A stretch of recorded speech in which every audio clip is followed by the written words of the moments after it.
How's it going, everyone? And welcome back to Continues to Tick.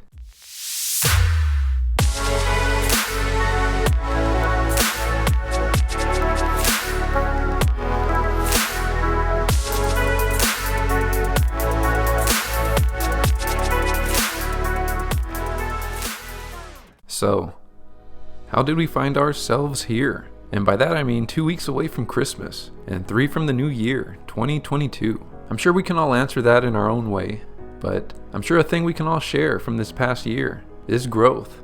And I don't mean just financially, although finances are important to recognize and a key pillar of this channel, of course with the dividend growth portfolio, but more specifically growth mentally, spiritually, and sure even physically with age, although some may explain weight comes along with that package as well, and can't typically get one maybe without the other, and fair point. But jokes aside, in our lives I believe we typically go through 3 phases, whether we acknowledge or recognize them, and each one includes a certain level of growth, just as each passing year does.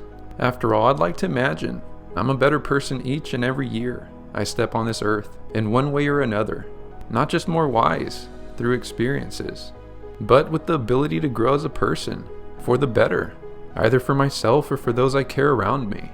And in this video, I'll explain what I believe are these 3 phases, what they represent, and maybe in a future video I'll explain which one I believe is the most critical, and in another, the most challenging. But first things first, I have some quite sad news and exciting news to share.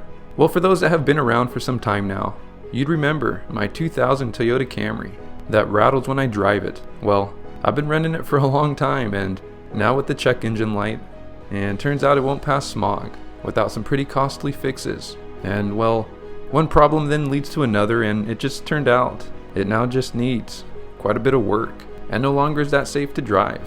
So in short, this beauty needs to be retired, sadly. At least for my driving, that is. And I will say, that car took me places. But in exciting news, I got a newer car. New to me at least, although not actually new. But I got another Toyota Camry this past weekend, making this my first actual car purchase. I didn't get my dream car just yet, the Jeep Wrangler Rubicon I always talk about. We'll leave that in the goals bin for now. But I did get a 2014 Toyota Camry.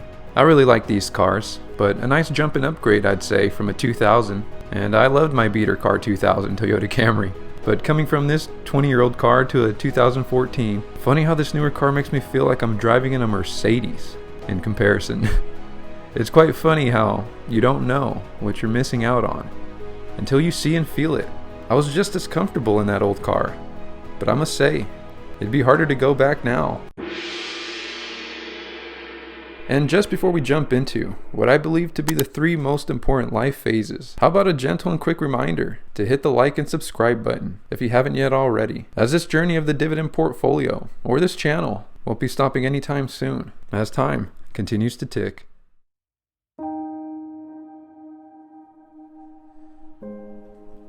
So, have you laid down in the quiet of the night, or in the headspace of an early morning commute, and asked yourself, what am I doing?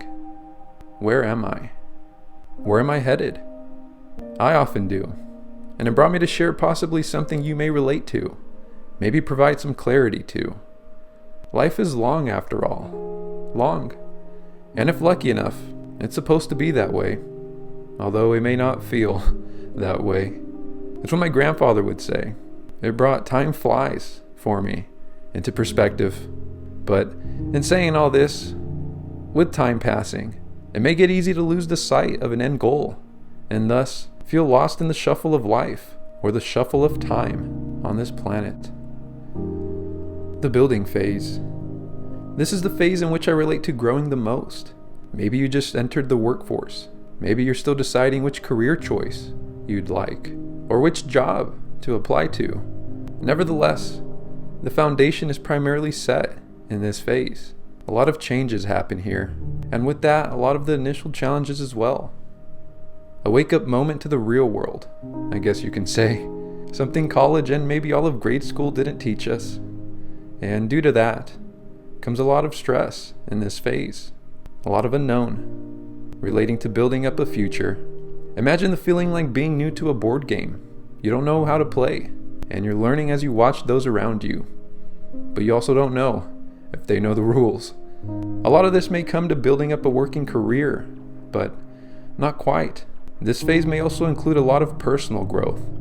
Maybe deciding to build a family, building up the segments of a foundation to be a great parent, a great partner. In short, this phase is a hard one, and not much can take that away or make it easier. In saying this, the building phase is quite critical though, as any delays or bumps in this phase will only impact, slow, or hinder the following two phases. The maintenance phase. In this phase, you're now past the building phase, and you've reached yet again another challenge to simply maintain the momentum from the first phase. In saying this though, you'd be wise to naturally believe that this phase should be easier, as you have now gained a direction. You've set your foundation. Now it's just time to maintain, right? aka don't stop what you're doing. It's working. Not quite. Change can still happen in this phase due to the feeling of complacency, or the feeling of enough, is just not enough.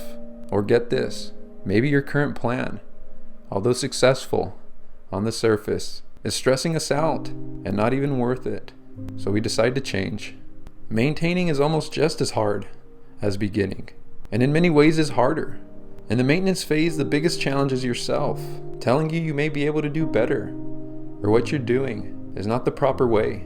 Changing in this phase may be helpful, but can also be quite damaging. So be careful what you do here, as any mistakes in this phase are less forgivable, and even have a tendency to create even more damage than in the building phase, leading to a more poor consequence or greater delay in the next step. The rewards phase. You've now made it. The hardest part of this phase is allowing yourself to recognize this. It may ultimately be hard to know when you reach this stage, as no one really tells you, and that may be the hardest part of reaching this phase, is simply the idea you never feel comfortable in opening up to the idea that you actually did make it. It's hard to know when enough is enough, just like playing a game.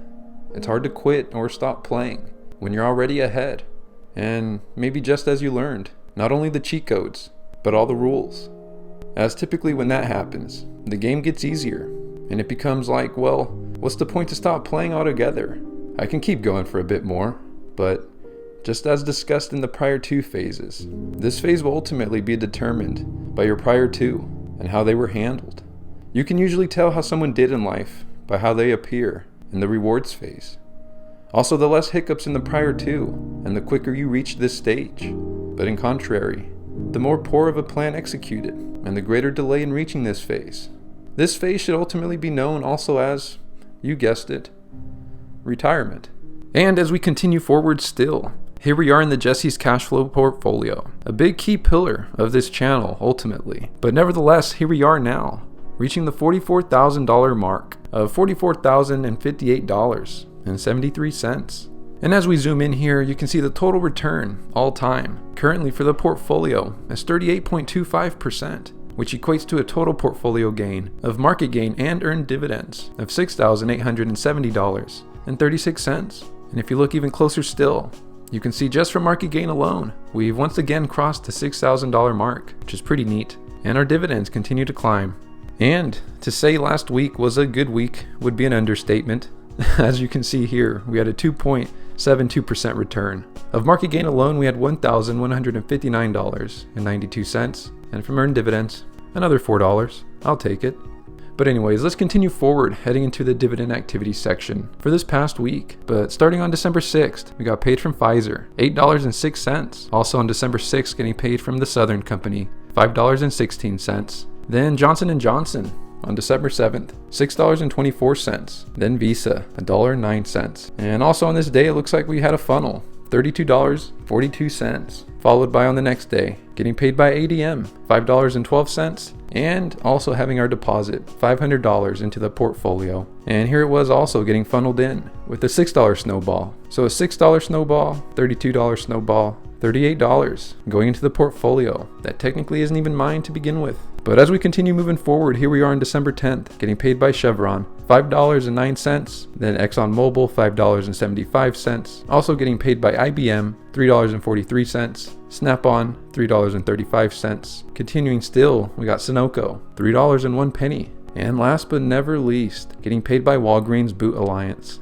And last but not least, how about a brief review of last week's polls? The theme to these questions this week, they kind of just stem from my own personal dilemma lately. I recently interviewed for a 100% work from home position, doing the same line of work as I do now. I just wouldn't have to go into a prison every day, and I wouldn't have to go into work every day. And I haven't been shy about my love for a possibility to work from home. However, it appears that the pay is a bit lower, and the benefits of a pension will no longer be there. For those that remember, I'm currently 26 years old, and I work for the state of California. And man, it's just tough to walk away from a pension and a guaranteed retirement at 50. But both of those are still 24 years away, and 24 years away in the making. And a lot can happen in that time.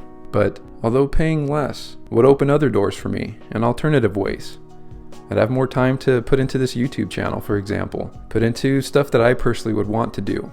So ultimately, it's a tough decision. But as the polls go, here's the first question. Would you leave a currently tolerable job that pays more for a job you think you'd enjoy more, but pays less? And I was actually a little bit surprised. It looks like the majority of people actually selected yes. So it appears that, most people would take a pay cut if they're able to do a job that they think they'd enjoy more. And as for the next poll question, how many times have you switched jobs in your working career? I'll just go ahead and start. So for me, I've switched once in my professional working career. I was a nurse at a county jail. I later became a nurse here at a state prison. But according to the poll here, they've switched 2 to 3 times. Second most was 4 to 5 times. And then 6+ times. And then we have quite a bit of people that have been at the same job the whole time. And that's going to be it for this week's video.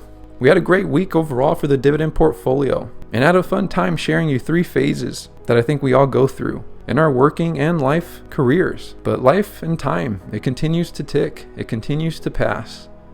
We're getting closer and closer to the new year of 2022. And just as I'm facing a tough decision here pretty soon, I know throughout the year we all face tough decisions and tough moments. And as long as we continue to want to grow, I think we're always going to be on the right track. Anyways, enough with the little ramble out the way like I always do. We've made it through 7 days, and because of that, we have a high chance of making it through another 7. And I'll see you then as always. And as always, take care.